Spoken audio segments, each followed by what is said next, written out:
Баршаңызға қайырлы күн, сіздермен Манат. Бүгін біз үй жағдайында дәл осындай сыр дайындайтын боламыз.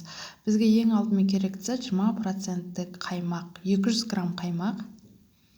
Осы 200 грамм қаймағымызға 3 жұмыртқаны қосып, жақсылап араластырып аламыз.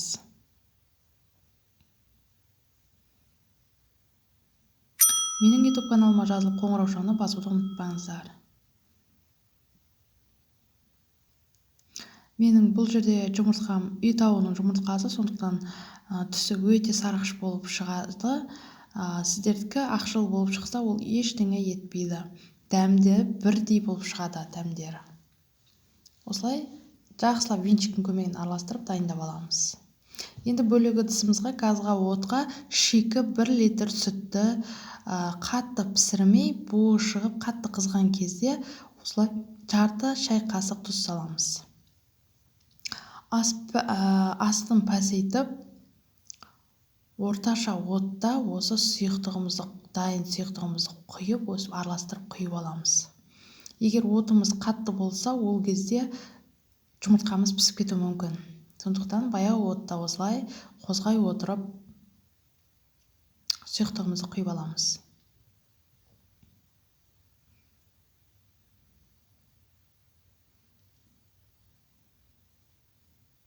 Осылай жай көтеріліп, сүтіміз ірей бастайды, айран сияқты. Қараңыздар. Ірей бастады уже. 1-2 минут осылай арасын қозғап отырамыз.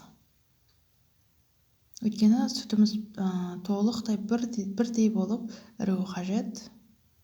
Жақсы араласуы қажет.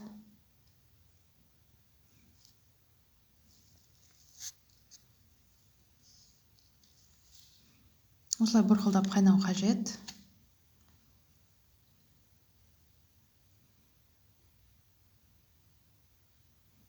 Тағы бір араластырып, сары суы бөлініп шығады. Орташа осындай отта 1,5 минутта уже дайын болады.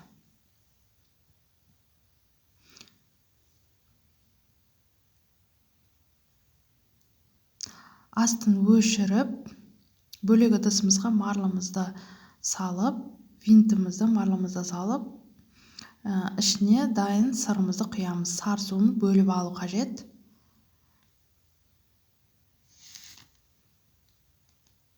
Винтімізді домалақтап, сары суын сығып алып, ыдысқа салып, үстін бастырып қоямыз. Суыған соң кесіп жей беруге болады. Ортасы нығыз болады. Қараңыздар, біздің сырымыз дайын. Жақсы бастырылған, сары суы бөлініп шыққан, өте тығыз, дәмі өте керемет сыр. Бұны қонаққа да өзіңіз үй жағдайында қойсаңыздар болады. Қолдансаңыздар болады. Дәмі өте керемет, қараңыздар, өте тығыз.